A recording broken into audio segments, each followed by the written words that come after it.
She's already got the notary lined up, Trinity said. He'll sign without reading. He's old.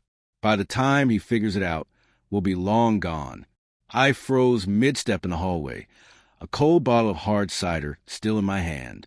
I just walked into the back door, boots muddy from the shed, planning to wind down with drink and the Weather Channel. But now I wasn't moving at all. My ears tuned in like a radio to a frequency I couldn't unhear.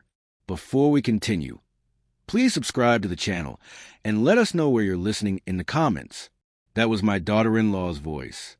Clear, sharp, surgical. You sure he won't suspect anything? Caleb asked. His voice was lower, hesitant, but not enough to make me doubt what I just heard. Of course I'm sure. He trusts you, and he trusts me, she said. We use the power of attorney forms.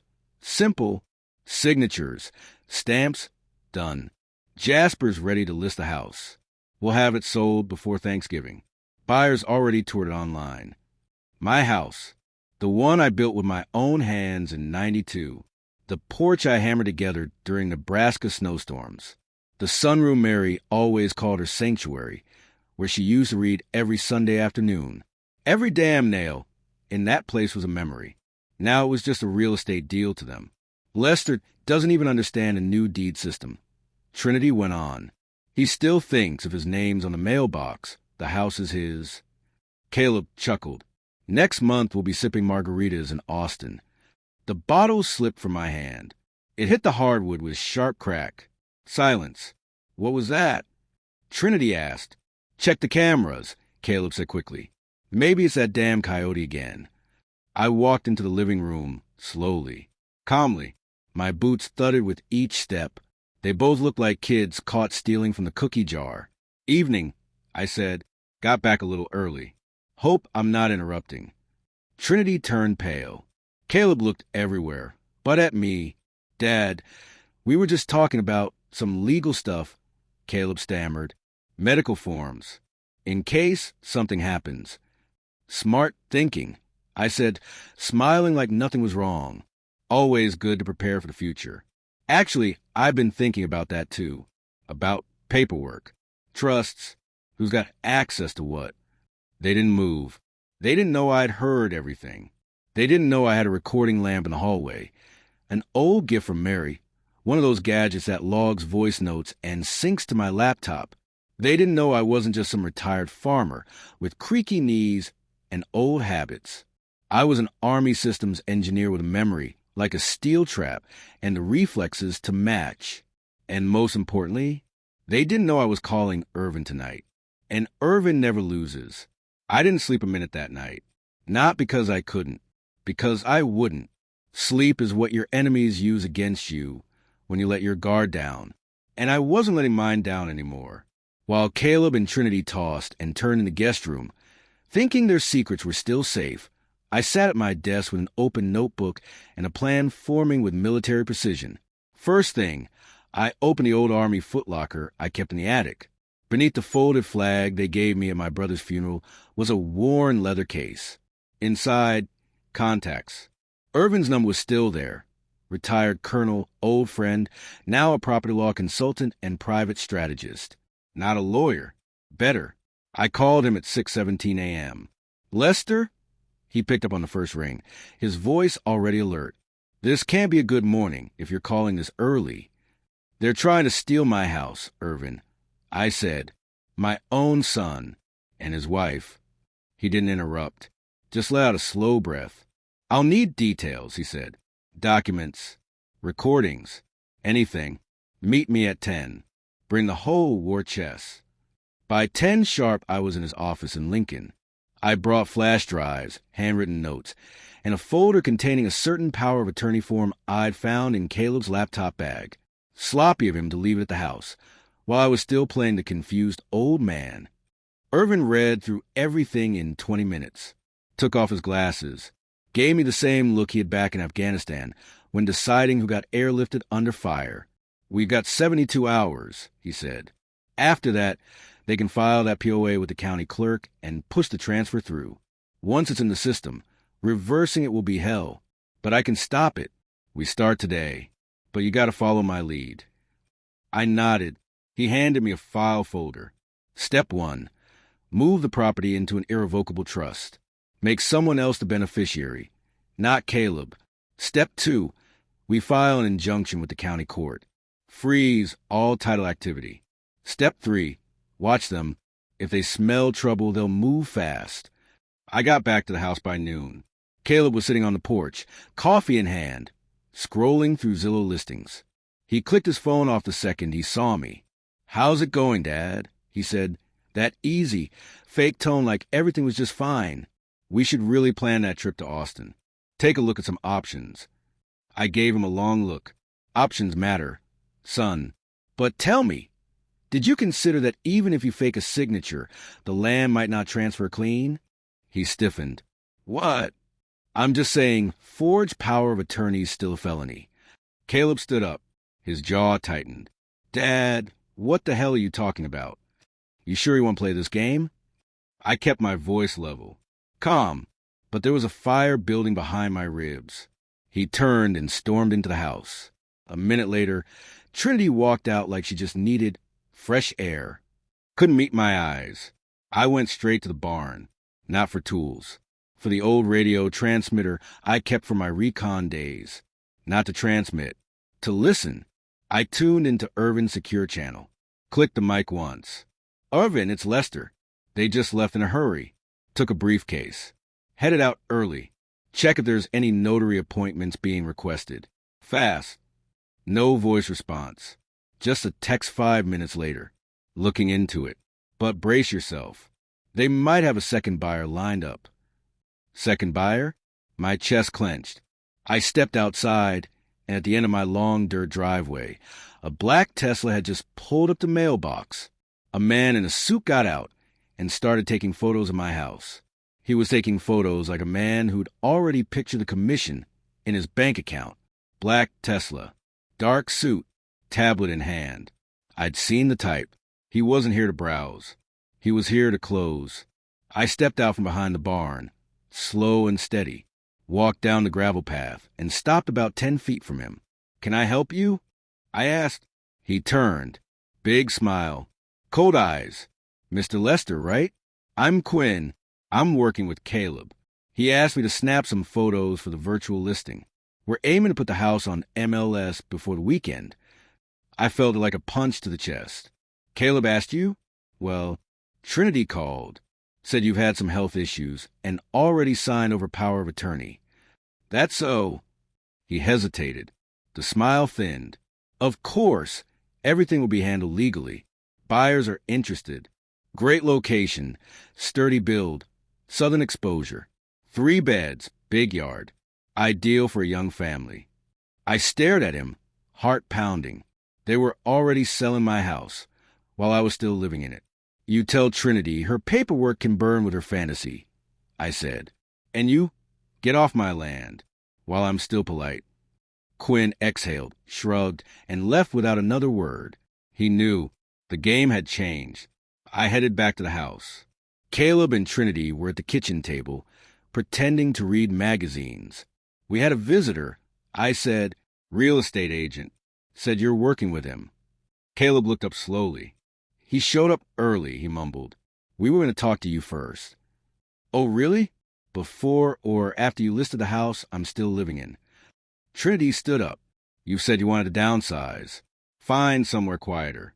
We just wanted to help. Make it easier. Easier. I laughed. You forged my signature.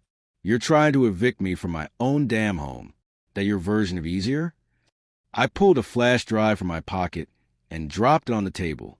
Every word you said in this house is on there. That little chat about how I'm too old to notice? Yeah, I noticed. That recording goes to my attorney tomorrow, and the county prosecutor. Caleb paled. Trinity sat down slowly, like her legs gave out. I turned toward the door. Where were you this morning? Caleb suddenly asked. I stopped at the threshold. You've already made one mistake, son. Don't make the second. Next step's a fall. That evening, Irvin called me. I got an idea on the buyer, he said. It's not just some family with kids. Who is it? A corporate fund out of Texas. Real estate speculators. They've been buying a property from elderly owners across the Midwest through their relatives. You've got a big day tomorrow. 9 a.m. Land Committee office. I filed a freeze motion, but we need you present to back it. I'll be there. And one more thing, he added. Caleb sent out documents by courier this morning, but not to the county. He sent them to a private notary office in Omaha. We need to find out what he sent. I was just about to ask how when someone knocked on my window. 3 short taps. Pause. 2 more. That rhythm. I knew it. Military code from the old days. I moved to the door. A man stood on the porch. Tall, ball cap pulled low, his face hidden in the shadows. He looked up and said, "You don't know the full story, Lester. Caleb's just the surface." "Caleb's just the surface," the man on the porch repeated. "Who are you?" I asked. "An old friend. And if you want to save everything you built, let me in." I stared at him for a long time. He knew the knock. He knew my name, knew what was happening, but most of all, his eyes. I'd only seen that kind of look in men who'd seen too much and lived through it. He wasn't just passing by. I opened the door. "Talk." We sat in the kitchen. I didn't bother with tea. "No time. My name won't mean anything to you," he said. "But I work in private counterintelligence, corporate investigations. 6 months ago, we started tracking a group called Clear Vista Holdings, based in Texas, operating all over the Midwest. Their specialty? Elder homeowners. Property still in the family. They work through kids, grandkids, in-laws. "I've heard of them," I said. "Irvin told me they're trying to buy my house." "They are, but it's not just a buyout. It's a coordinated operation. They target elderly owners, push them through forged power of attorney forms, bribe notaries, move titles while the owners are still alive. And if anyone resists, they hit back with legal pressure, drag them through countersuits, drain them dry." Caleb knew what he was doing. He got consulted. They promised him, "You'll sign, they'll flip the house, and he gets a cut." Trinity set it up. She's the link. This firm has 3 other handlers like her. Your property? Prime spot. Worth double market value. But since you never listed it, they figured you wouldn't fight. I clenched my fist. I always knew Caleb was selfish. But selling me off while I'm still breathing. He's not the first. But you're one of the few who caught on in time. Irvin and I started working together last week when he dug too deep. I'm his source. But for your safety, you can't let on we're connected." "Why?" He glanced at the window. "Trinity's connected at the county office. She's not just some banker's daughter. She's got people. We don't know how far it goes. That's why you need to keep the act up. Play the confused old man. Let them think you're losing grip. Meanwhile, we'll trace their network." "What do I do?" He pulled a small recorder from his jacket. "Use this tonight. Let them talk. Nudge the conversation. Ask questions. We'll process the audio and file a federal case. Not just for forgery. Conspiracy to commit real estate fraud. That's a whole different level." I took the recorder. My head felt like a hornet's nest. Caleb. Trinity. The land office. Now a corporate network targeting people like me. He stood. "I'll be back once you have the recording. Until then, don't tip your hand. Let them feel in control. If they start pressing, don't bite. Keep acting the part." I walked him to the door. He vanished into the dark. No sound, no car. Back inside, I stashed the recorder in the drawer under the kitchen table. My heart beat in sync with the ticking clock. They thought I wasn't watching. Now I would watch everything. That night, things took a turn. Trinity came into the kitchen first. Robe, glass of wine, practiced smile. Sat down across from me. "You look tired, Lester," she said. "Maybe we should really think about that Arizona place. Sun care peace. You said you wanted quiet." I looked up at her. "You already picked a facility?" She didn't blink. "We're just thinking ahead. Caleb's working on a second POA now. For backup. Everything's just for your safety." I nodded slowly. "You sure 2 POAs don't raise flags? Someone might notice." Trinity smirked. "You'd be surprised how many go through clean. I hit record in my pocket. Let her talk. But that's when I heard it, glass shattering outside. I shot up. Trinity went pale. Someone was breaking into my workshop. Then I heard the security alarm go off inside the house. The shattering glass hit my nerves like a gunshot. I bolted out of the kitchen, grabbing the shotgun off the wall in one motion. One thought blazed through my mind. This was a diversion. My workshop window was smashed. Splinters everywhere. Someone had definitely broken in. But I didn't rush out there. No, if they hit the shop, it meant something else was already happening inside the house. I turned around and headed back in. Silence. Trinity was gone. Upstairs, my bedroom door was wide open. Someone was rummaging through my nightstand. I burst in, and there he was. Caleb. He froze, hands full of my old documents. Property deed. My original will. What the hell are you doing? I growled. He straightened up, holding the folder like a shield. I was just looking for confirmation. Trinity thought maybe you'd misplaced something. You're lying, and you're terrible at it. Dad, come on, you think I'd steal from you? I stared at him, long and hard. You already did. You just don't realize yet what it's going to cost you. He dropped his eyes, tried to slip the papers back. I yanked the folder from his hands and walked out. Didn't say another word. Downstairs, Trinity was by the broken window, talking loudly on the phone. Yeah, some vandal or something. Probably teenagers. The alarm went off. Lester's fine, just a little shaken. Shaken? I disarmed the system and called the sheriff. Gave my statement. Nothing was stolen. Just a window. Just a message. This wasn't a burglary. It was psychological warfare. Next morning, 8:43 a.m. I stood outside the county land office with a folder full of everything Irvin had prepped. I hadn't slept a wink, but my mind had never been sharper. Irvin met me in the lobby, holding a thick binder. Everything's ready, he said. Hearing starts in 15. But heads up, Caleb filed a countersuit. They're claiming you're mentally unfit and that all the documents you've signed this week are invalid. I gave a dry laugh. Of course. Thinking clearly must really scare them. We've got to challenge it.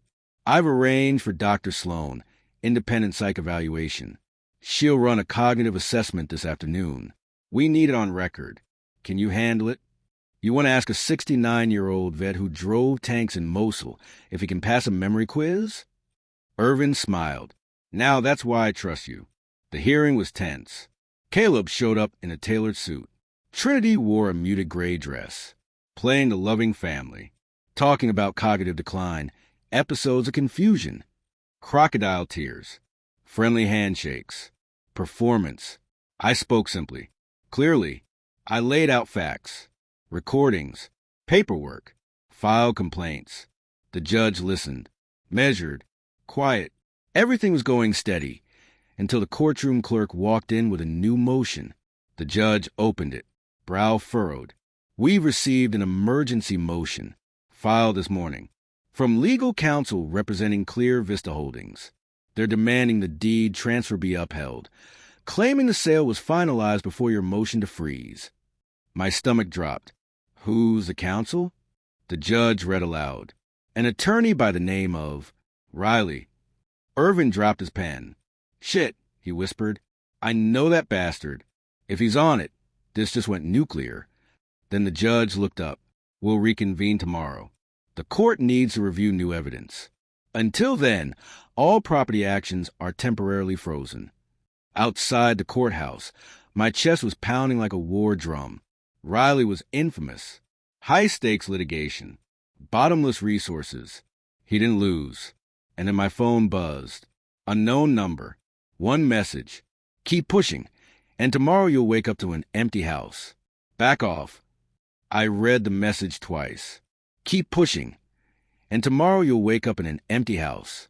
Back off. No name, no number, no ID, but the message was loud and clear. This wasn't just a threat. It was a reminder. They knew exactly where I was, and I was in their way. I stepped onto the porch. The evening was too quiet. Caleb and Trinity hadn't come back from town, probably celebrating the countersuit or waiting for me to crack. But I wasn't cracking. I called Irvin. They're getting serious. I told him. They're threatening me now. You got on record? Yeah. Sending it to you now. Good. I'll loop in the feds. They've had their eye on Clear Vista for a while. If Riley's involved, this could go deep. Real deep. I'm not going under, Irvin. Next morning, I went to see Dr. Sloan for the mental competency exam. Their whole play hinged on getting me declared legally unfit. That was their only real shot at stealing the house legally. Her office was modern, calm, nothing intimidating. Young, sharp-eyed, professional. She ran me through all the standard questions. Who's the current president? What's today's date? Count backwards from 100 by sevens. I didn't miss a beat. Then came memory tasks, logic, reaction. By the end of the first hour, she gave a confident nod. Mr. Lester, you're in great shape. Mentally sharper than most folks half your age. I'll have my full evaluation report ready by tonight. That going to carry legal weight? Absolutely. They won't be able to use mental capacity against you anymore. I nodded. Thank you. When I got back to the house, Trinity was in the workshop, standing over the toolbox like she'd been caught mid-snoop. She flinched when I walked in. What are you doing here? Just looking for a screwdriver. The front doorknob's a little loose. I grabbed one off the wall and handed it to her. Here, next time, ask. She smiled, but it wasn't real. It was rehearsed. Are you mad at me? I'm paying attention, Trinity. That's worse for you. She left. 5 minutes later, I heard her car drive off. Fast. I stepped outside. In the driveway dust were drag marks from 3 suitcases. She hadn't just left. She ran. That evening, Irvin came over. We sat at the kitchen table. He laid a folder in front of me. Here's Dr. Sloan's assessment. And confirmation the freeze was registered. For now, you're protected. Then he paused. But there's more. I looked up. Riley contacted the county prosecutor. Irvin said, he wants to launch criminal charges against you for abuse of trust, emotional coercion, and fabricating evidence. It's a scare tactic. He knows the case is shaky, so now he's flipping the narrative. He's got nothing on me. He's betting you'll crack, or not survive long enough to see it through. Just then, a knock at the door. Irvin tensed. I opened it. A boy, maybe 10 years old, stood on the porch. Mr. Lester, someone asked me to give you this. He handed me an envelope. No stamp. No name. Heavy. Who gave it to you? Don't know. They gave me $20 and told me not to ask questions. He ran off. I tore it open. Inside, a USB drive. And a note. Just 2 lines. You want the truth about Trinity? Plug this in. One time only. Be ready. I stare at the flash drive like it was a live grenade. Just a little piece of plastic. But whatever was on it, it could flip this whole damn war upside down. I didn't need to guess. It was about Trinity. And if someone wanted me to see the truth, that meant the truth was worse than I ever imagined. I plug it into my laptop. 1 file. A single unnamed video. 14 minutes long. I hit play.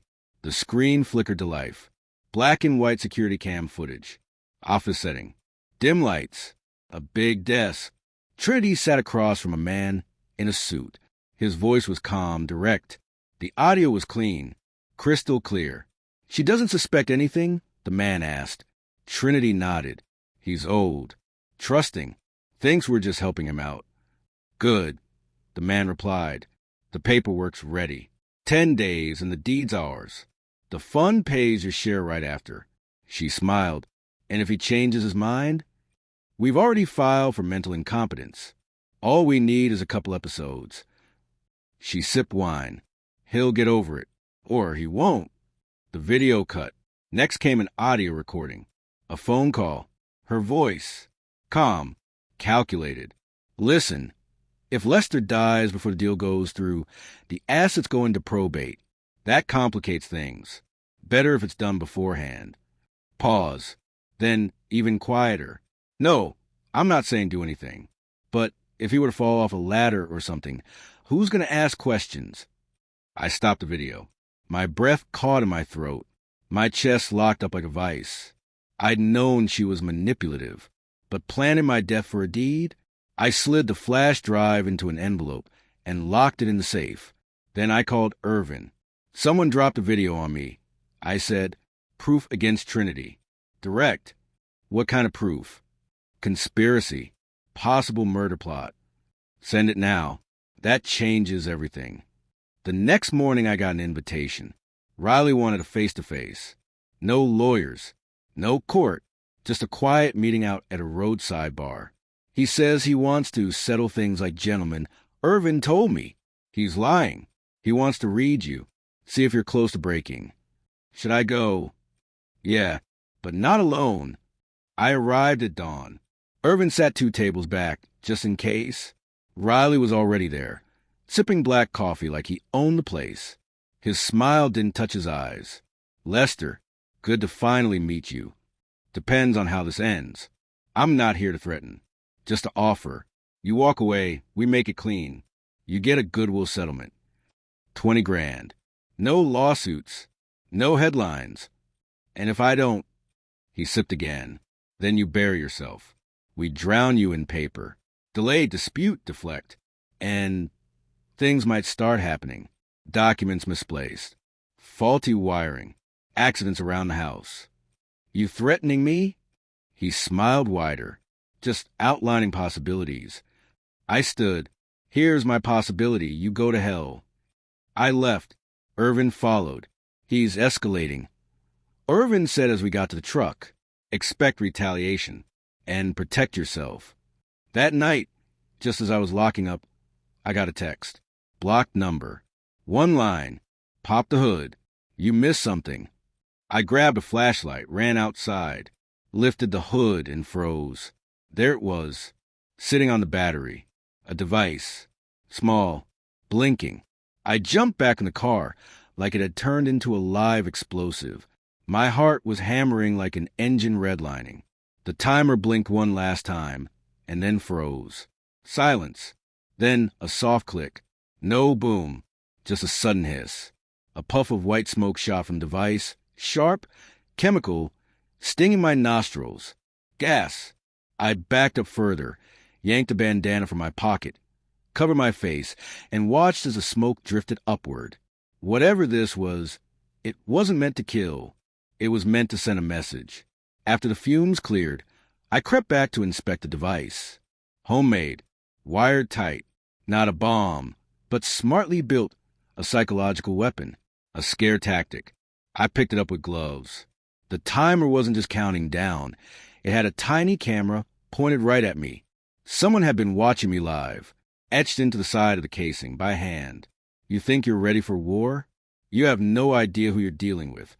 I snapped photos, sealed the device in a Ziploc, and called Irvin. They crossed the line. I said, I just found a timed gas device under my hood. You okay? He asked. Still breathing. Give me the pictures. I'll hand them over. The feds are involved now. If they use a chemical agent in surveillance, this is officially federal. I hung up and went inside, sat at the kitchen table. My hands were shaking, not from fear, from rage. They weren't trying to kill me. Not yet. They were trying to break me. 2 days later, I got a call from the FBI. They'd analyzed the device. Non-lethal irritant gas, probably custom mixed, meant to cause panic. The camera was live streaming to a remote server. Someone had eyes on me. This wasn't just about property anymore. This was about setting an example. The next day, I found something in my mailbox. Real paper. Real envelope. Handwritten. No return address. Lester, if you're reading this, I'm already on the run. There's so much you don't know about me. I did terrible things. Not for money. For fear. Clear Vista isn't just a fund. It's a machine. If you think they'll stop with you, you're wrong. You need to disappear. Even if just for a while. They'll make it look like an accidental fire. Or that you died in your sleep. I tried to get out. But it's too late for me. I'm sorry. T. No full name, but I recognized the handwriting. It was from Trinity. That evening, I booked a motel room under an alias out on the edge of town. Took only what mattered: documents, laptop, the flash drive. Left everything else behind. I set up a signal jammer, locked down the phone, and rigged a trap on the door. Not paranoia. Precaution. That night, I slept with my revolver under the pillow, just like old times. And I woke up to the smell of smoke. Thick, acrid, plastic wood, fabric. I leapt up. The hallway outside my door was glowing red flames. Someone had set the motel on fire. I grabbed the laptop, the flash drive, and my gun, kicked the window open, and dove out 2 stories down into gravel and dirt. My back screamed in pain, but I was alive. I rolled, looked up, and saw a black SUV with no plates pulling away behind the building. Not parked, waiting. They were making sure I was inside. They were trying to burn me alive. I watched the black SUV disappear around the corner, rage boiling hotter than the pain in my back. They wanted me dead. Quietly, a fire in a cheap motel. Another elderly man, gone in his sleep. No loose ends. But I was still alive. And now this wasn't just about proof. This was personal war. I stood up, wincing, pulled out my backup phone, and called Irvin. The motel was torched. I barely made it out. "You injured?" "No." But they knew where I was. I booked that room under a false name. Used a burner. Someone leaked it. Then they have access, maybe through Caleb, or higher up. I need to find a man in that SUV. I'll check the gas station cams nearby. Might catch a plate or a face. I hung up. No more running. Time to hunt. Next morning I was in Irvin's office. We reviewed local camera feeds. And then, there it was, 7:42 a.m. Black SUV leaving the motel lot.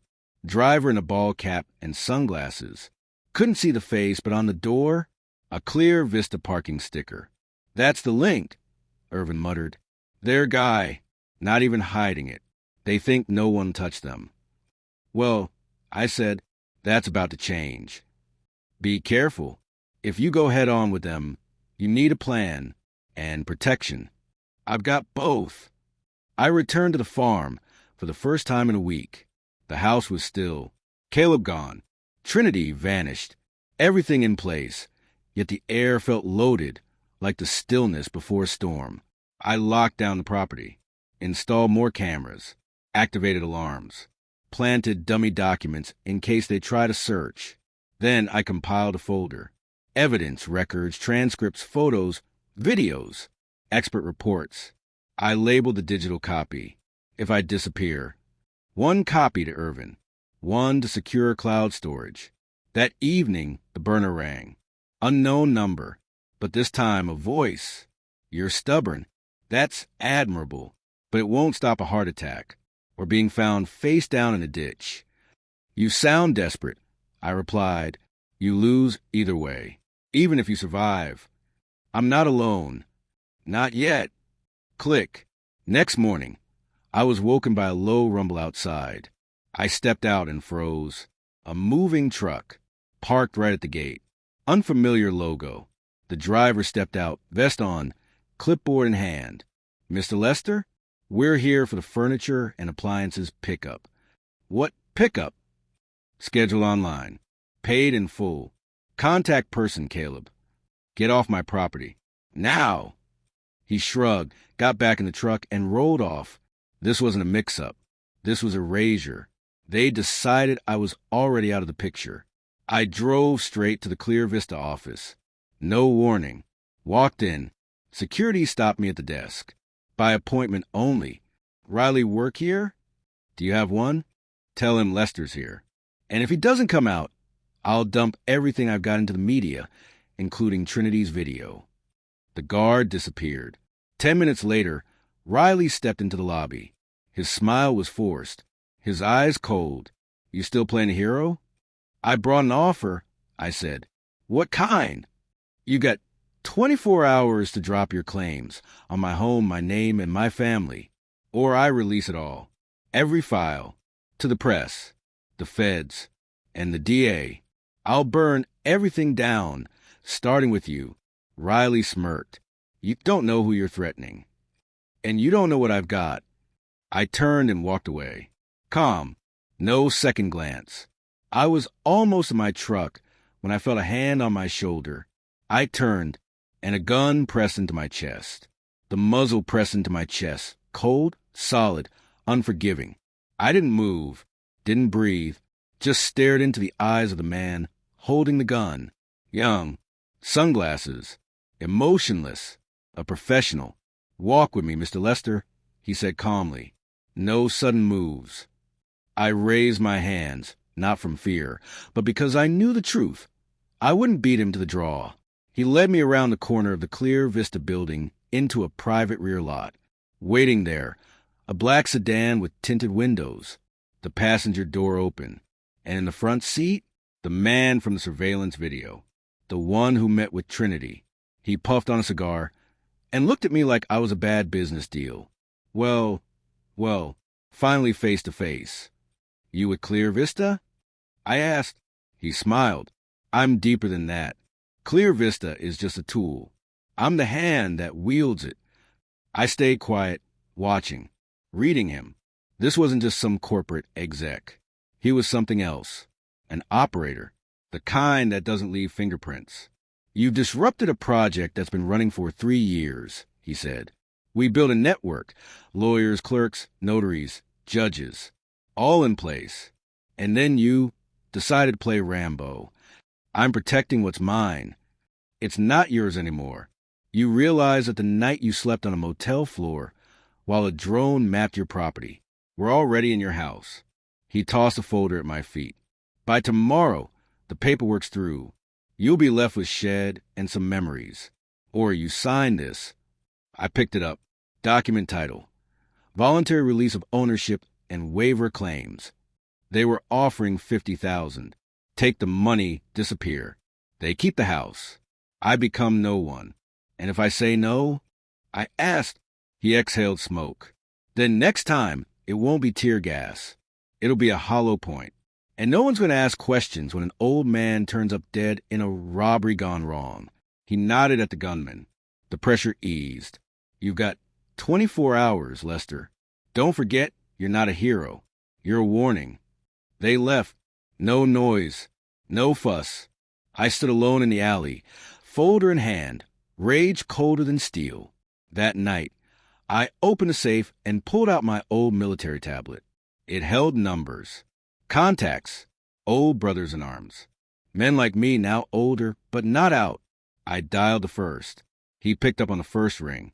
Lester, is this a black code call? It is. They're coming for my land. How much time we got? Less than a day. Then let's heat the line. Next morning, Caleb called. Dad, I saw everything. The video. What Trinity did. I didn't know it went that far. You knew, I said coldly. You just didn't think I'd fight back. I want to make it right. Can we meet? Where? By the bridge, where we used to fish. Tonight. Just us. I didn't answer. Please, Dad. I need to fix this. That afternoon, one of my old contacts, a retired signalman, came to the farm, brought a case of gear, analog jammers, off-grid camera, encrypted shortwave transmitter. We don't have much time, he said, but we've got enough. Riley and his crew aren't the only ones who know how to move in the dark. I nodded. When he left, I checked the gun, loaded a backup mag, and drove out to the bridge. Dusk, empty, wind off the water. Caleb was already there, sitting on his car hood, head down, no weapon in sight. You alone? I asked. He nodded. I want to talk. But first, this is for you. He handed me a box. I opened it and froze. Inside was a pistol and a note, just 3 words. If you don't shoot. I stared at the gun in the box like it might speak. The note sat on top, just a scrap of paper, scrawled in rough handwriting. If you don't shoot. What the hell is this, Caleb? I asked, eyes still locked on the box. It's from him, Caleb said quietly. The one running the whole thing. He said if you don't shoot first, he will. And you just handed it over? Like a delivery boy. I didn't know what else to do, he snapped. Dad, I'm in over my head. I thought they were just going to help. I didn't know they'd go this far. I didn't know they'd start killing people. I clenched the box. I wanted to believe him. Wanted to think he'd finally seen the damage. But trust? That was something they'd burned to ash. What about Trinity? Where is she? He looked away. On the run. They told her if the authorities catch her, she's disposable. So she bolted. And you? I asked, trying to play the good guy now. I'm trying not to be a piece of shit anymore. I sighed, closing the box slowly. You don't get it, son. This isn't about pulling a trigger. It's about what comes after. I've pulled one before. In the desert, in the mud, in places that don't exist on maps. And every time, I paid for it. Not with money, with pieces of myself. Caleb dropped back onto the hood of his car, head low, voice thin. I screwed up, didn't I? Almost beyond fixing. Silence stretched between us. Evening closed in, painting the bridge in gray shadows. The air smelled damp, and something else. Wrong. Then, click, subtle, but unmistakable. A slide racked. I turned. Across the bridge, half hidden in brush, stood the same gunman. Glasses, gloves, unflinching, his weapon leveled at me. I reached for the box, but Caleb moved first. He lunged between me and the barrel. One shot. Time stopped. Caleb collapsed. I grabbed the pistol, aimed, but the brush was empty. The shooter was gone. Only broken branches and rustling leaves. I dropped to my knees beside Caleb. Blood soaked his shirt. His eyes wide, staring at the sky. Dad, I just wanted to fix it. Don't talk. Save your strength. You'll be okay. But I knew he might not be. The ambulance came in 7 minutes. But they were the longest damn minutes of my life. Caleb was conscious, barely. Bleeding fast. I followed the rig. Headlights blurring through tears I wouldn't admit to. He might die. My son. The boy I used to carry on my shoulders. Taught to fish. The boy who betrayed me. And now, the boy who took a bullet for me. That night, I sat beside him in the ICU. He was under, breathing shallow. The doctor said he had a chance. The bullet missed his heart, but only just. I held his hand. You better make it, son, so we can talk. Just once. As father and son. No lies. No deals. Just us. I heard something in the hallway. A shadow passed by. I stood, stepped out into the corridor. No one. Just the wind through a cracked open window. And on the windowsill, a note. Same paper. Same handwriting. Irvin is next. I gripped the note. So hard my knuckles turned white. The paper trembled, but not from the wind. From fury. Cold and heavy. Like forged steel. They weren't hiding anymore. No more games. No more warnings. This was a declaration. A hunt. And not just for me, but for anyone who stood beside me. Irvin wasn't just my lawyer. He was my friend. The one guy who didn't back away when the fire started. If they touched him, I wouldn't just hit back. I'd burn everything down. I walked out of the hospital and dialed Irvin. Where are you? At the station, he said. Dropping off evidence, flash drive, documents, images. Why? Head home. Now. Lock it down, cameras, alarms, every door. I got a threat. Written. They're targeting you. You think they'll come after me? They already have. They just haven't pulled the trigger yet. Understood. I'm moving. I slammed into gear. Tires screamed as I pulled onto the road. My blood boiled. They thought this would break me. They didn't understand. Old men backed into corners don't fold. They'd bite. 30 minutes later, I pulled up outside Irvin's house. He arrived second behind me. We swept the place. Windows, doors, backyard. Everything looked normal. Too normal. I'd learned something over the years. If it looks calm, the storm's close. You got a weapon? I asked. I'm a lawyer, Lester. Then now you're an armed lawyer. I handed him a backup revolver. Lightweight. Reliable. Only pull it if you see a very familiar face in a very unfamiliar place.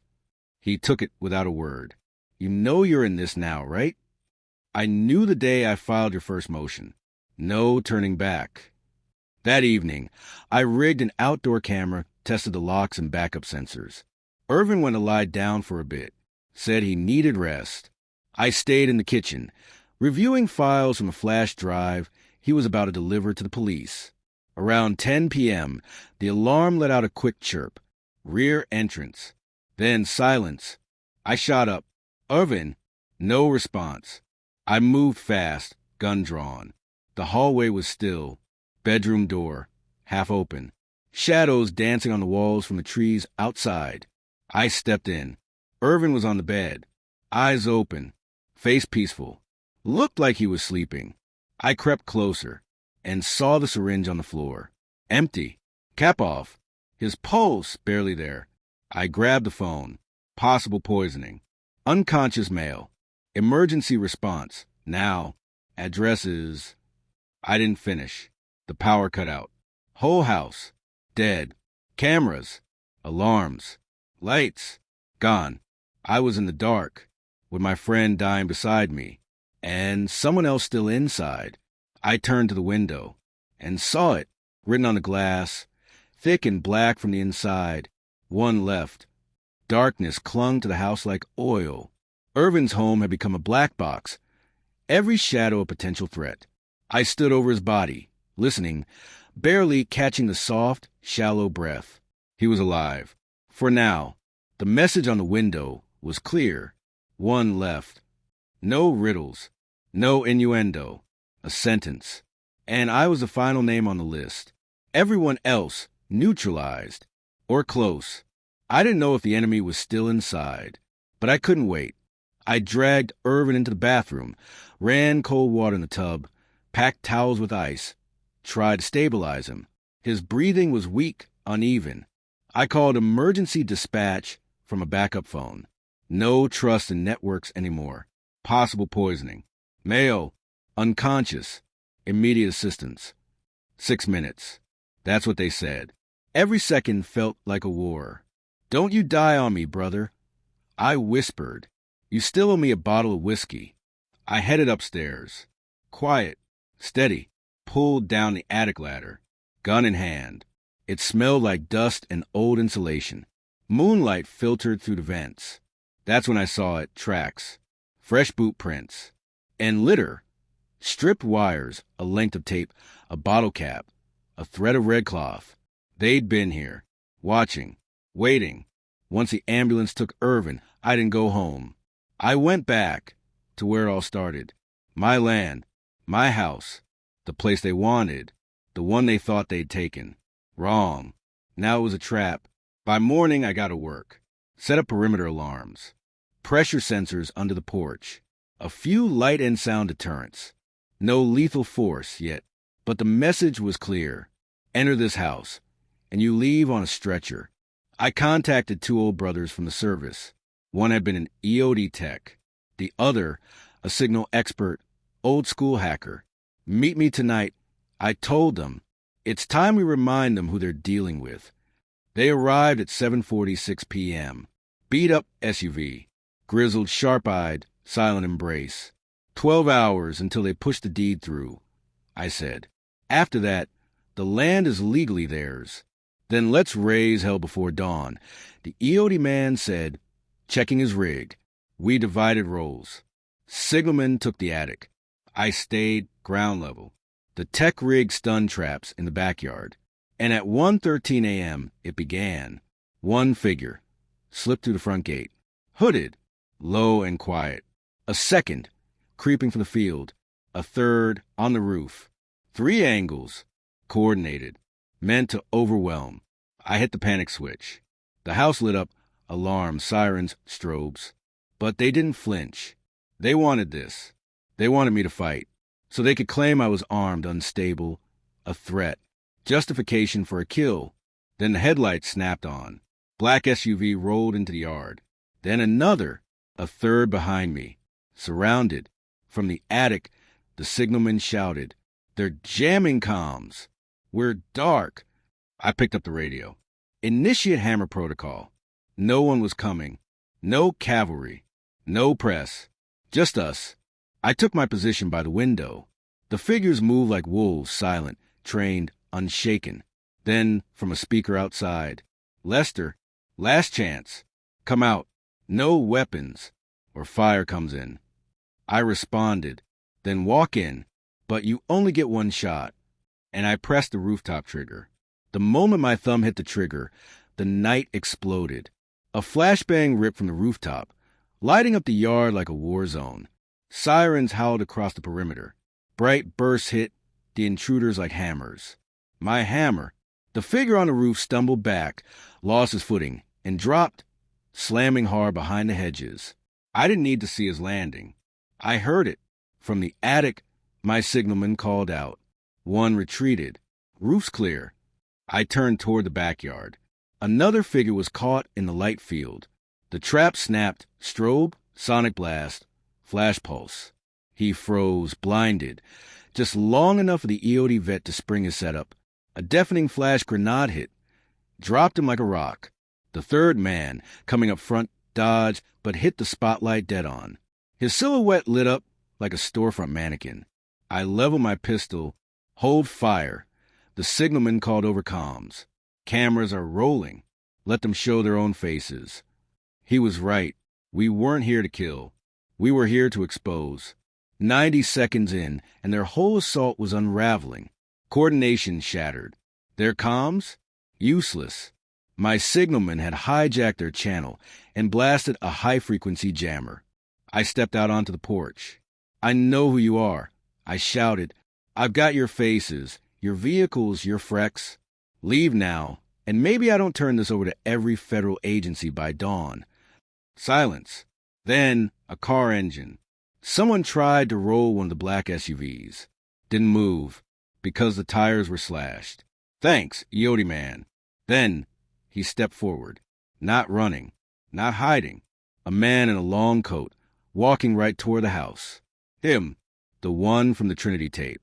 The voice behind the threats. The architect. He came right to my steps. "Lester," he said calmly, "you surprised me. Truly. But you've lost. You just don't know it yet." "Oh, yeah," I said. "Tell that to the morons bleeding on my lawn."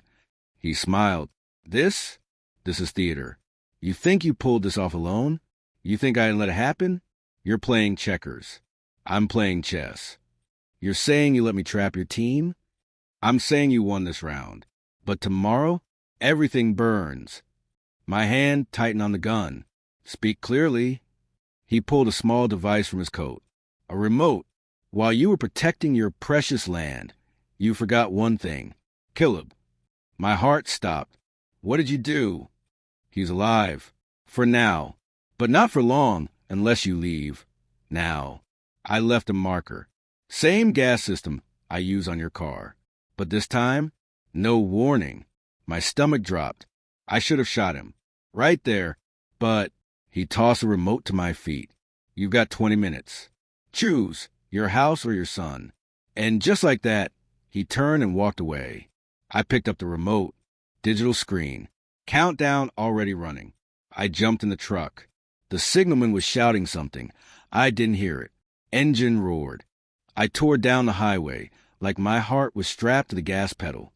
I didn't know if the bastard was bluffing, but if even half of it was real, Caleb would die. 14 minutes later, I reached the clinic, and in the sky, smoke. I flew out of the truck, doors swinging wide. Heat hit my face. The smell of burning plastic filled my lungs. Black smoke twisted above the rehab center. Not thick, but wrong. Deliberate. I ran like I was under fire. Only one thought pounding through my skull. Get to him in time. A nurse bolted from the entrance, eyes wide. "Room 214, she shouted. "We got smoke in the wing. Evac in progress." I burst through the door. Fire alarms were screaming. Strobe lights flashing. Sprinklers soaking the halls. Second floor. Thick haze. Wet walls. Slick tile. Room 214 ajar. I kicked it open. Caleb unconscious.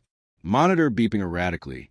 Ventilation unit still on, but the oxygen mask was on the floor. Wires above the bed sparked wildly. And on the ground, a leaking gas canister. I grabbed the mask, strapped it to his face, yanked the bed release, and hauled him up. He was heavy, dead weight. My shoulder flared in pain. But I moved, down the hall, over broken plastic, through the haze. Behind us, a muffled thud. The canister popped. Not a full explosion, just a shock wave. Outside, medics grabbed him, hooked him to portable oxygen. He was alive. Again, an hour later, I sat in the ambulance. Caleb still unconscious, vitals stabilized. A fire captain walked over, grim-faced. Leak was intentional, he said. That canister wasn't standard issue. Wiring was tampered. Whoever said it wanted smoke, but no actual fire, just enough to trigger panic. Why?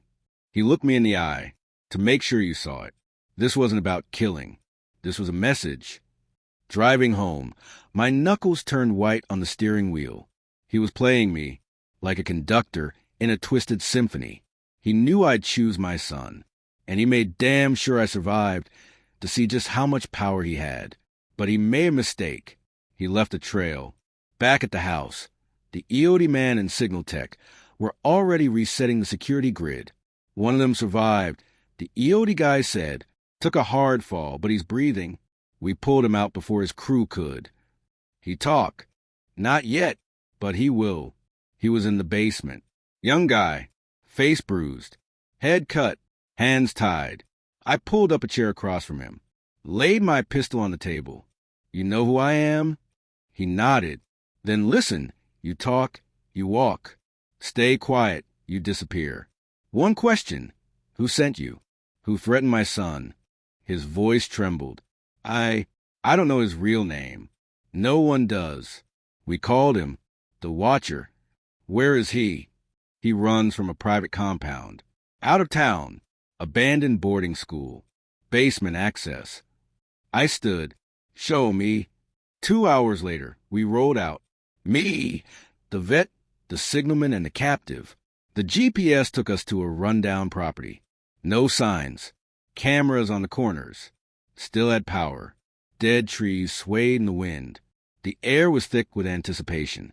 We entered from the rear. Quiet. Clean. Long hallway. At the end, one metal door. The EOD man scanned it. No traps. We opened it. Inside, bare room.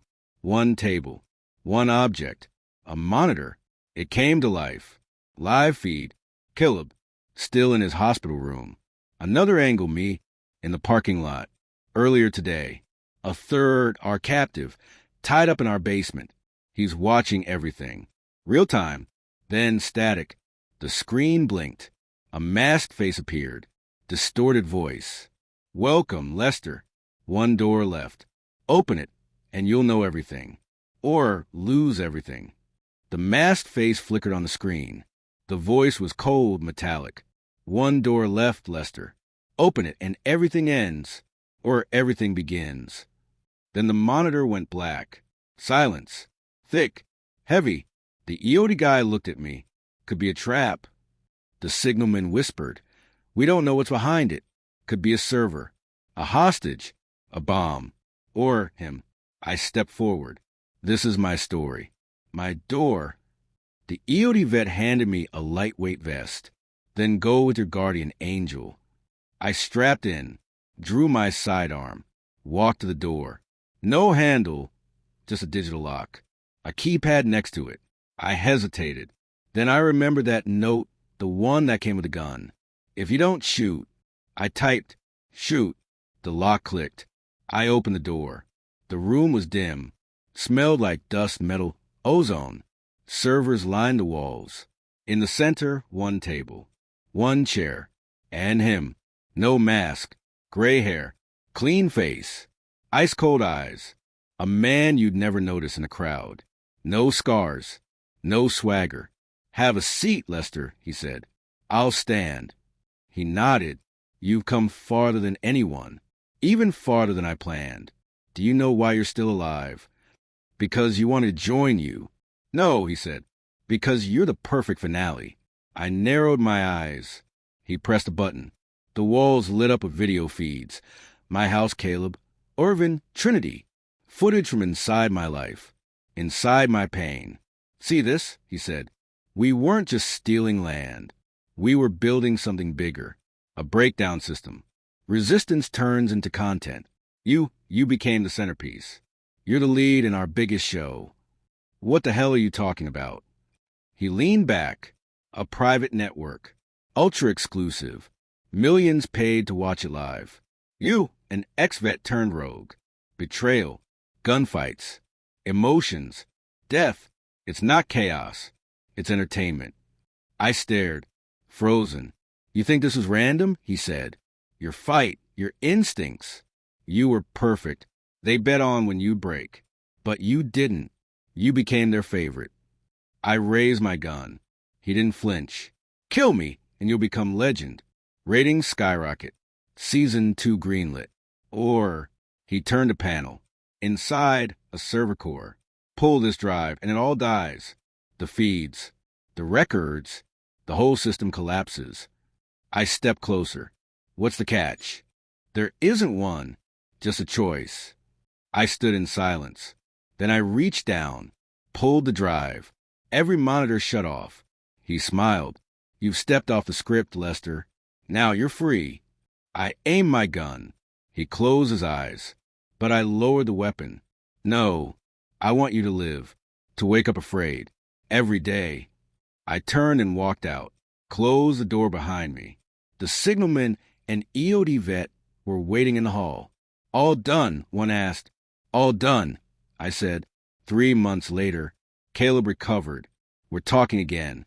Slowly. But we are. Trinity testified. Entered witness protection. Irvin survived. Back in the game. Local hero now. And me? I sold the land. Half went to a foundation.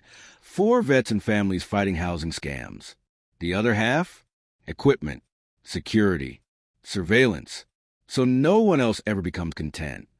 I'm sitting on the porch, watching the sunset. Phone rings. Number. Hidden. I answer. A voice.